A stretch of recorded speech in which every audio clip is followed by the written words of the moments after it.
మీరు నా ఛానల్ ని ఫస్ట్ టైం విజిట్ చేసినట్లయితే నా ఛానల్ ని సబ్స్క్రైబ్ చేసుకోండి. అలాగే పక్కనే ఉన్న బెల్ ఐకాన్ కనుక మీరు యాక్టివేట్ చేసుకున్నట్లయితే నేను అప్లోడ్ చేసే వీడియోస్ మీరు మిస్ అవ్వకుండా చూసేయచ్చు. ఇప్పుడు మనం ఈ ఉపాధి హామీ పనికి వెళ్ళేవారు వారి యొక్క పని ఎన్ని రోజులకు వెళ్ళారు, అలాగే ఇంకా ఎన్ని రోజులు వెళ్లాల్సి ఉంది అనేది ఆన్లైన్ లో ఎలా చెక్ చేసుకోవాలి అనేది తెలుసుకుందాం. ముందుగా బ్రౌజర్ ఓపెన్ చేస్తున్నాను.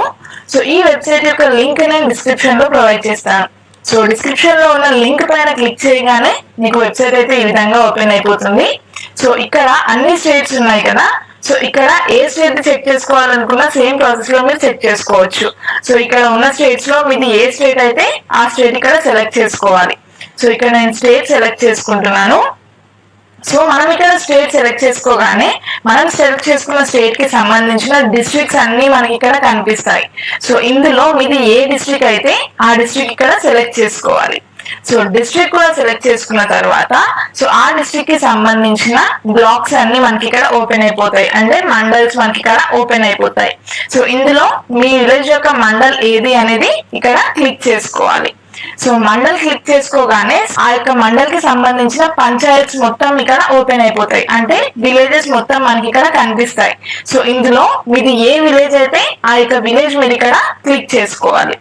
సో మీ యొక్క విలేజ్ క్లిక్ చేసుకోగానే మనకి నెక్స్ట్ ఇంటర్ఫేస్ ఈ విధంగా వచ్చేస్తుంది. సో చూడండి, గ్రామ పంచాయత్ రిపోర్ట్స్ అని చెప్పేసి సో మనం సెలెక్ట్ చేసుకున్న డీటెయిల్స్ అన్ని ఇక్కడ వచ్చేస్తాయి. సో ఇక్కడ మనకి చూడండి, సో సెకండ్ ఆప్షన్ లో అలర్ట్ ఆన్ అటెండెన్స్ అని ఉంది కదా, సో ఇక్కడ చూడండి ఎల్లో కలర్ లో హైలైట్ అవుతుంది. సో ఈ అలర్ట్ ఆన్ అటెండెన్స్ పైన మనం క్లిక్ చేయాలి. సో అలర్ట్ ఆన్ అటెండెన్స్ పైన క్లిక్ చేయగానే చూడండి, so labour work report in the financial year అని చెప్పేసి సో మనము ఎన్ని రోజులు వెళ్ళాము అలాగే ఎన్ని రోజులు రిమైనింగ్ ఉంది అనేది మనం ఇక్కడ చెక్ చేసుకోవచ్చు. సో మనకి ఇక్కడ సీరియల్ నెంబర్, విలేజ్, అలాగే రిజిస్ట్రేషన్ ఐడి అంటే మన జాబ్ కార్డ్ ఐడి ఇది, అలాగే name of the head of household. So ఎవరైతే name of head of household ఉన్నారో వాళ్ళ యొక్క పేరు, అలాగే నెంబర్ ఆఫ్ డేస్, సో మీరు ఎన్ని డేస్ వెళ్ళారు అనేది మనకి ఇక్కడ వచ్చేస్తుంది. అలాగే రిమైనింగ్ ఎన్ని డేస్ ఉంది ఇంకా అనేది కూడా మనకి ఇక్కడ వచ్చేస్తుంది. సో చూడండి, మనం ఫస్ట్ ఐడి చూసుకుంటే సో ఇక్కడ నెంబర్ ఆఫ్ డేస్ వచ్చేసి 22 డేస్ ఆల్రెడీ ఇప్పటికి పనికి అటెండ్ అయ్యారు, ఇంకా 78 డేస్ అయితే రిమైనింగ్ ఉంది.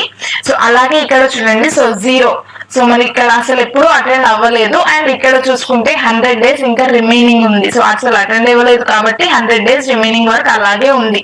సో ఇలా మనము ఒకవేళ మీ పేరు చెక్ చేసుకోవాలి అనుకుంటే సో మన సిస్టమ్ లో కీబోర్డ్ లో Ctrl+F క్లిక్ చేస్తే మనకి ఈ విధంగా వస్తుంది కదా. సో ఇక్కడ మీ యొక్క పేరు మీరు ఇక్కడ టైప్ చేయాలి. ఫర్ సపోజ్ రాజు అని టైప్ చేస్తే చూడండి, సో ఇక్కడ మనకి హైలైట్ అయిపోతుంది. సో ఇలా మీరు మీ యొక్క పేరుని ఇక్కడ టైప్ చేసేస్తే సో మీ పేరు ఈజీగా సెర్చ్ చేసేసుకోవచ్చు. సో ఇలా సెర్చ్ చేసుకున్న తర్వాత నెంబర్ ఆఫ్ డేస్, ఎన్ని డేస్ వెళ్ళారు, అలాగే రిమైనింగ్ ఎన్ని డేస్ ఉంది అనేది ఈజీగా చెక్ చేసుకోవచ్చు.